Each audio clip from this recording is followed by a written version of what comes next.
एक are radius का sphere है, उस स्फीयर के भीतर चार्ज डिस्ट्रीब्यूटेड है और वॉल्यूम चार्ज डेंसिटी कुछ इस प्रकार है। सबसे पहले तो मैं आपको बता दूं what is volume charge density. किसी भी एक, अगर मान लें कि ये डेंसिटी अगर वेरी करता है तो एक छोटा सा रीजन, छोटा सा वॉल्यूम आप कंसीडर कर लें। लेट अस से उस वॉल्यूम में छोटा सा एक चार्ज है, तो चार्ज उस छोटे से रीजन में जितना चार्ज है डिवाइडेड बाय उस रीजन का वॉल्यूम जो है, ये हो गया वॉल्यूम चार्ज डेंसिटी। जैसे कि मास डेंसिटी होता है मास डिवाइडेड बाय वॉल्यूम, उसी तरह से यहाँ पर वॉल्यूम चार्ज डेंसिटी होता है। मतलब छोटे से रीजन में अगर वेरी करे तो चार्ज डेंसिटी अगर वेरी करे तो छोटे से रीजन को कंसीडर करना पड़ता है। वहाँ पर चार्ज का डेंसिटी कितना है इन दैट वॉल्यूम, वो होता है volume charge density. Volume charge density rho which is function of R, मतलब जितना दूर सेंटर से, इस स्फीयर के सेंटर से जितना दूर आप जाएंगे उसके हिसाब से वो आर है, वो डिस्टेंस आर है, उसके हिसाब से ये जो चार्ज डेंसिटी है ये चार्ज डेंसिटी वेरी कर रहा है। वॉल्यूम चार्ज डेंसिटी को हम कह सकते हैं चार्ज इन यूनिट वॉल्यूम, ऐसा भी कहा जा सकता है। तो वो कुछ इस तरह का फंक्शन है, वॉल्यूम चार्ज डेंसिटी कुछ इस तरह का फंक्शन है। तो पहले तो मैं आपको बता दूं इसे इवैल्यूएट करना थोड़ा कठिन होता है, इसीलिए पहली बार हम लोग क्या करेंगे, इस डेंसिटी को थोड़ा सा चेंज कर लेते हैं और ये जो चार्ज डेंसिटी है that is A divided by R squared, और ये जो पार्ट है इसे मैं थोड़ा सा आसान बना देता हूँ। पहली बार हम लोग इसे सॉल्व करेंगे एंड देन हम इस जो प्रॉपर क्वेश्चन है उसे हम लोग सॉल्व करेंगे। तो ये आसान होगा इसे सॉल्व करना। तो उससे क्या होता है कि जो कॉन्सेप्ट है, बेसिक कॉन्सेप्ट जो है वो आप बेहतर ग्रैस्प कर पाएंगे, वरना इंटीग्रेशन के नियमों में फंस के आप जो फंडामेंटल अंडरस्टैंडिंग है इस तरह के प्रॉब्लम को सॉल्व करने का, वो अंडरस्टैंडिंग ग्रो नहीं कर पाएंगे। इसीलिए बेहतर होगा पहले हम लोग एक आसान सिचुएशन को सॉल्व करें और फिर हम लोग इसे सॉल्व करेंगे। बस 2-3 मिनट एक्स्ट्रा लगेगा उसमें। यहाँ पर कैपिटल ए और small letter A, capital A और स्मॉल लेटर ए जो है वो कांस्टेंट है, दोनों कांस्टेंट है। कहा गया अगर Q टोटल चार्ज हुआ, इस पूरे स्फीयर में टोटल चार्ज अगर Q हुआ तो फिर रेडियस कितना होगा। मतलब Q और R, टोटल चार्ज और रेडियस इस स्फीयर का, इन दोनों के बीच का रिलेशन आपको पता करना है।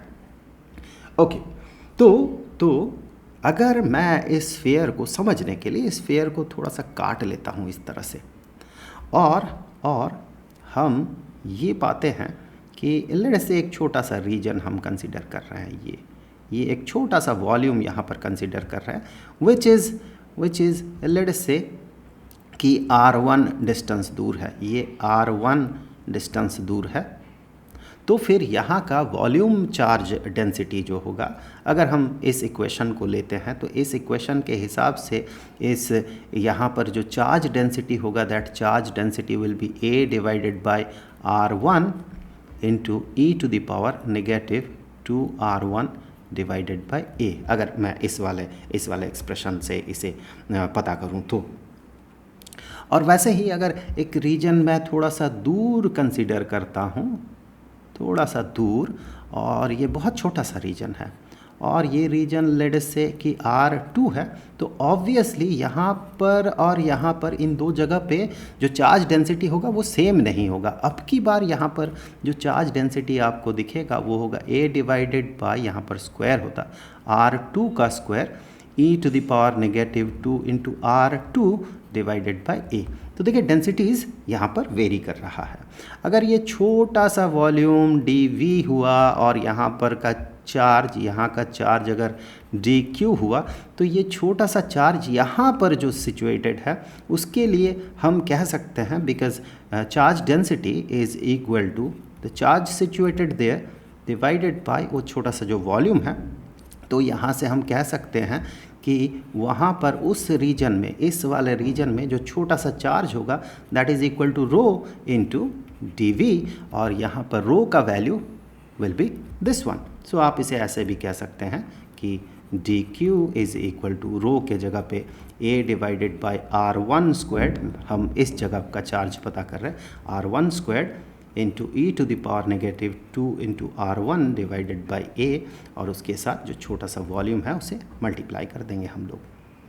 तो ये तो एक बेसिक टेक्निक हुआ, बेसिक अंडरस्टैंडिंग हुआ कि जो छोटा सा वॉल्यूम है उसके साथ चार्ज डेंसिटी और फिर वहाँ सिचुएटेड चार्ज का किस तरह का रिलेशन है।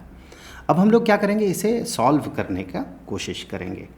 हम लोग क्या करेंगे, चार्ज डेंसिटी को दिस टाइम पहली बार हम लोग चार्ज डेंसिटी को ये वाला मान लेंगे, थोड़ा आसान होगा इसे सॉल्व करना।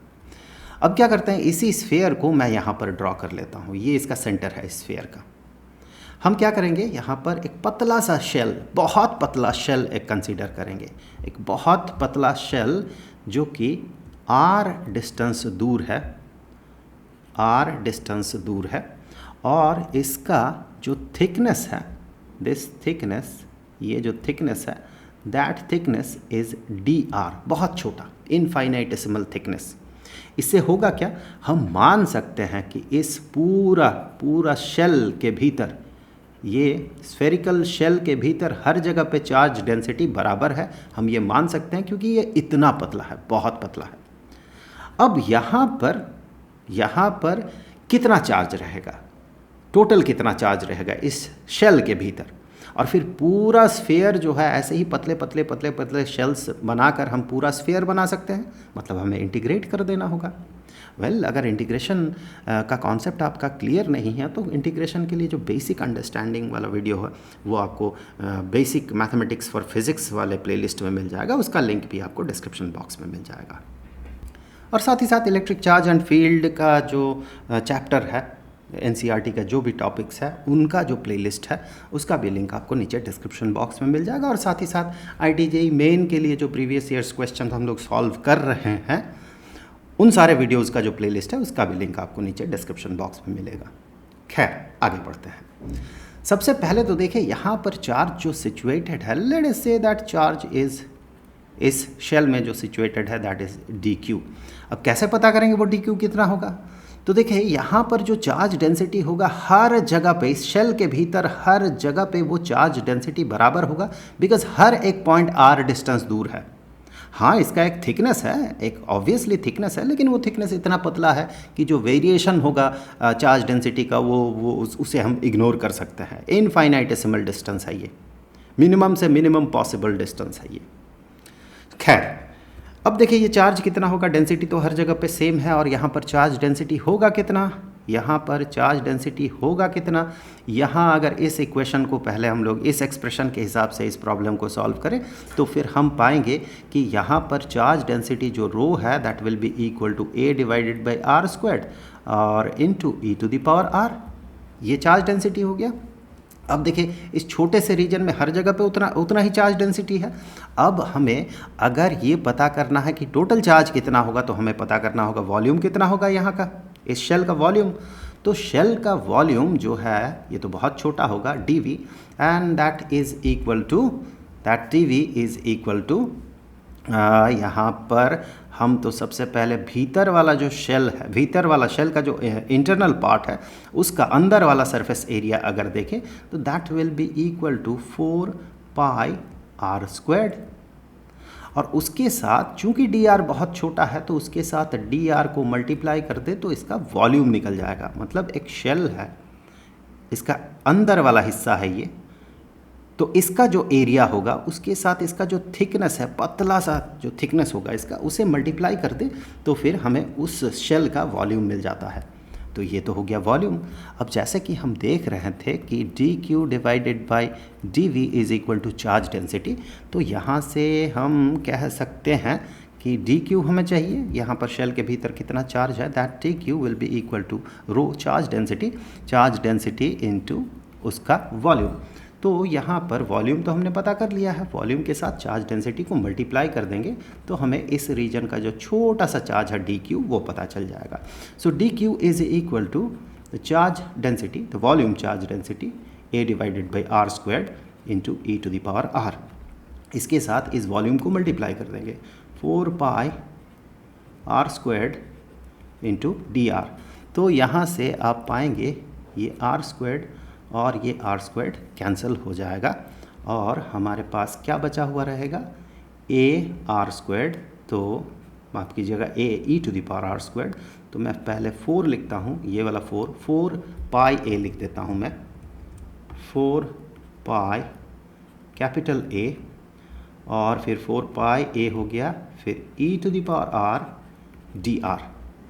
सो अगर हम टोटल चार्ज पता करना चाहें तो हमें इंटीग्रेट करना होगा डी क्यू को इस पूरे रीजन में इंटीग्रेट कर देना होगा।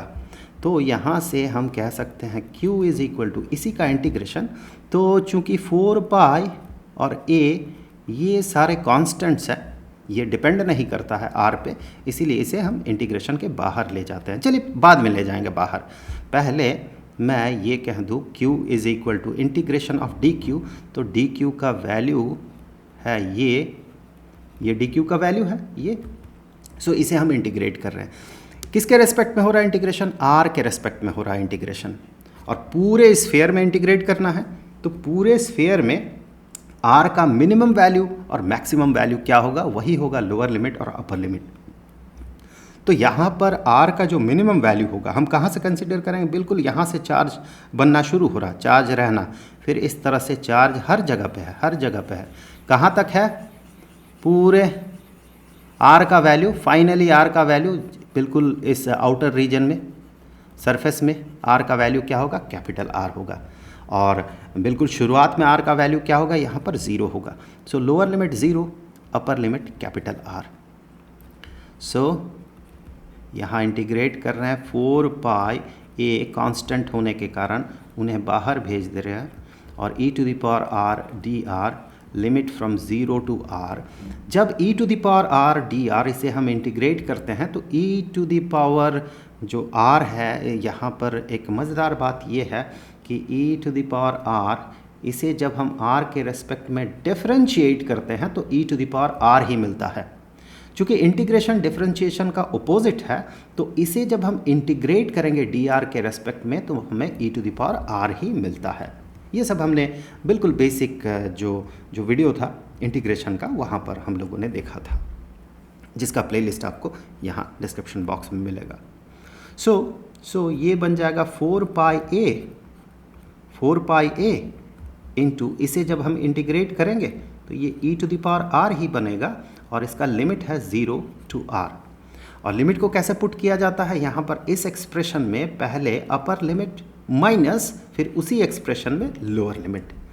ओके, सो यहाँ से हम कह सकते हैं 4 pi a into e to the power, पहले अपर लिमिट r के जगह पे, वेरिएबल के जगह पे जिसके रेस्पेक्ट में इंटीग्रेशन हो रहा था, वो वाला वेरिएबल जो है वहाँ पर upper limit minus e to the power lower limit.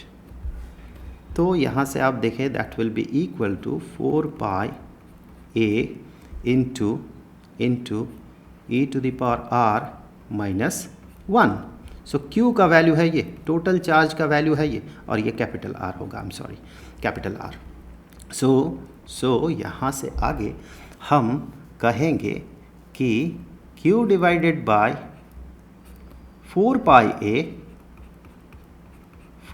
A is equal to e to the power r minus 1, और यहाँ से आगे हमें r का वैल्यू चाहिए होगा। So e to the power r is equal to Q divided by 4 पाई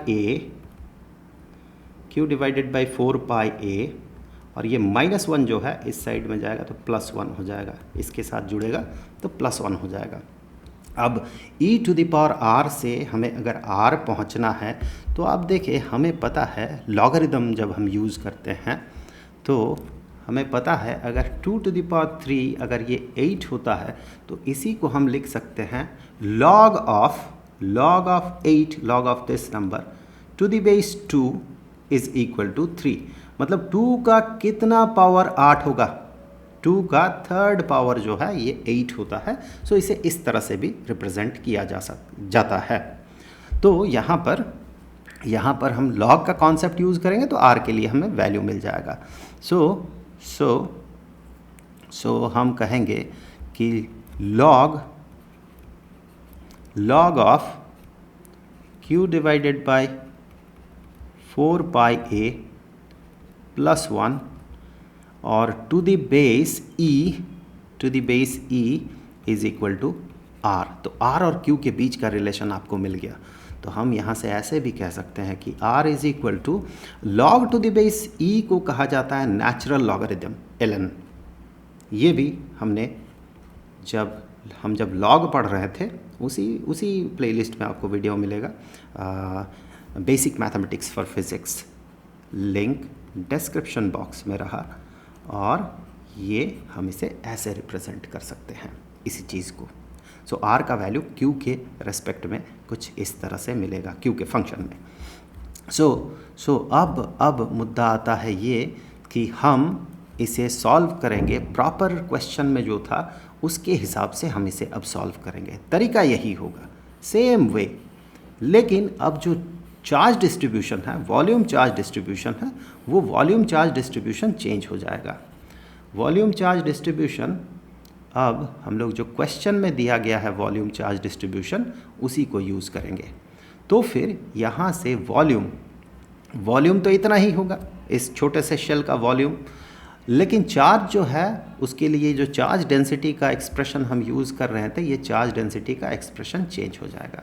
सो यहाँ से मैं इसे मिटा देता हूँ।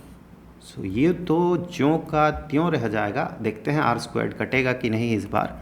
सो चार्ज डेंसिटी जो है, अब की बार हम प्रॉपर जो फंक्शन दिया हुआ है या एक्सप्रेशन दिया हुआ है उसे यूज़ करेंगे।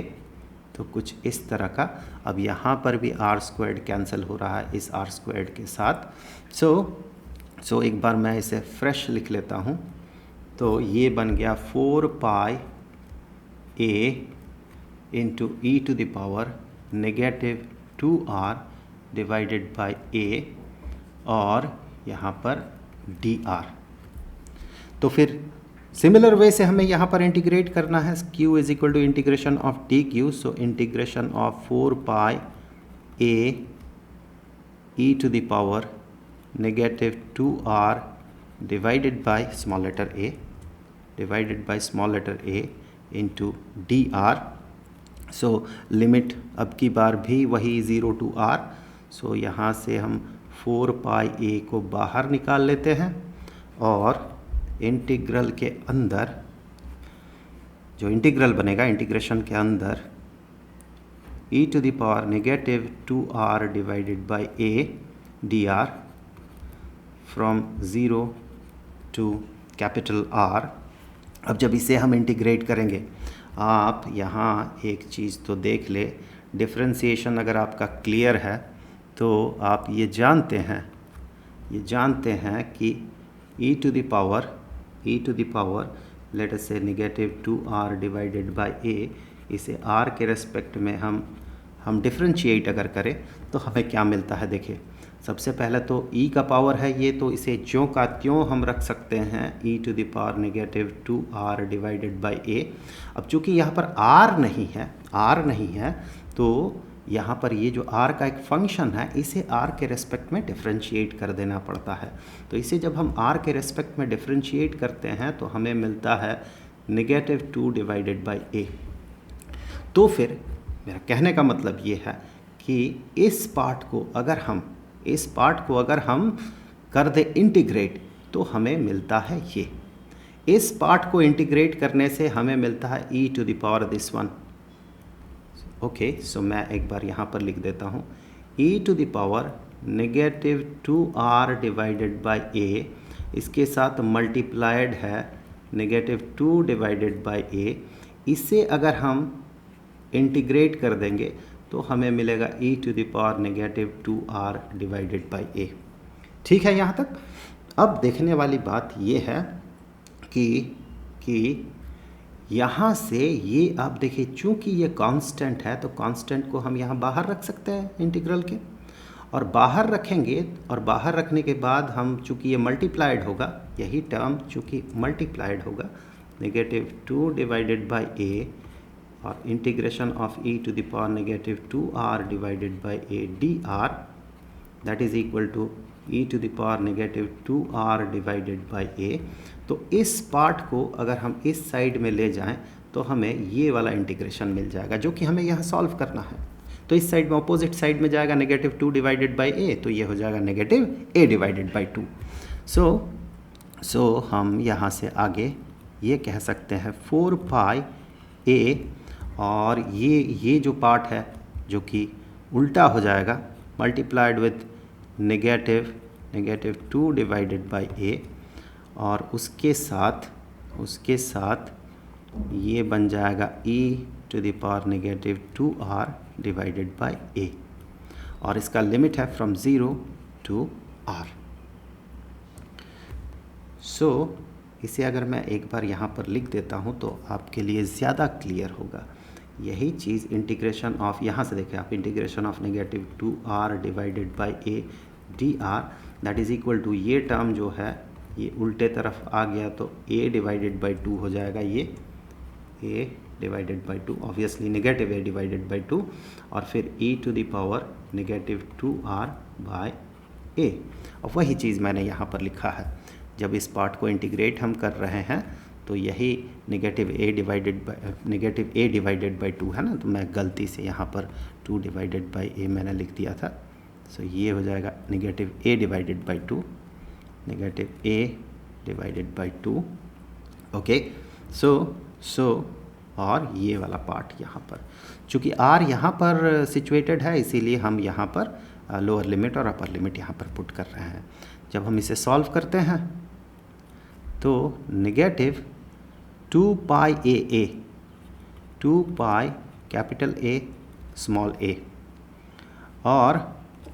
और यहाँ पर e का पावर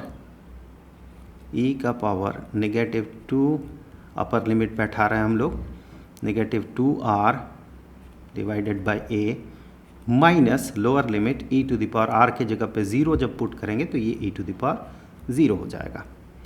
तो यहाँ से आगे -2 pi capital A small a, और फिर e⁻² capital R divided by a, और -1। आगे बढ़ते हैं, जैसे पिछले केस में हमने किया था उसी तरह से यहाँ पर भी हम सॉल्व करेंगे। सो यहाँ से आप देखें, जब ये अपोजिट साइड में जाएगा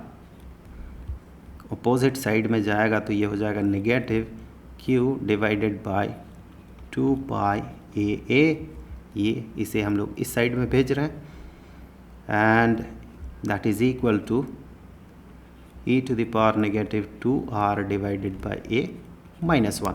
तो इस -1 को इस साइड में ले जाएंगे तो ये +1 बन जाएगा। सो ये -1 इस साइड में चला गया, +1 हो गया। अब यहाँ से उसी तरह से इसी चीज़ को हम क्या कह सकते हैं, इसी चीज़ को हम ऐसे भी तो कह सकते हैं, नेगेटिव साइन चूँकि है 1 divided by e⁻² divided by a। तो फिर यहाँ से आगे हम कह सकते हैं this thing e⁻² divided by a, that is reciprocal of this one. So 1 divided by 1 minus q divided by 2 pi capital A small a। अब हम उसी तरह से कह सकते हैं कि नेचुरल लॉगरिथम, या फिर this term 2r divided by a is equal to natural logarithm of 1 divided by 1 minus q divided by 2 pi capital A small a। तो फिर यहाँ से आगे हम कह सकते हैं कि r के लिए एक्सप्रेशन हमें चाहिए था, r is equal to this a divided by 2, ये जो 2 डिवाइडेड बाई a है इसे इस साइड में भेजे तो a divided by 2 natural logarithm of 1 divided by 1 minus q divided by 2 pi capital A small a। तो देखते हैं, ऑप्शन भी गिवन है। सो यहाँ पर ऑप्शन आपने देखा नहीं था, आपको दिखाया नहीं गया था ऑप्शन। यहाँ पर जो ऑप्शन है इसके साथ अगर आप मैच करें तो देखें सही ऑप्शन आपको कहाँ पर मिलेगा। a डिवाइडेड बाई 2 दो जगह पे है, और यहाँ पर तो ये वाला है नहीं, ये वाला एक्सप्रेशन देखे इसके साथ मैच कर रहा है, so this is the right option. So related playlists का लिंक आपको नीचे डिस्क्रिप्शन बॉक्स में मिलेगा।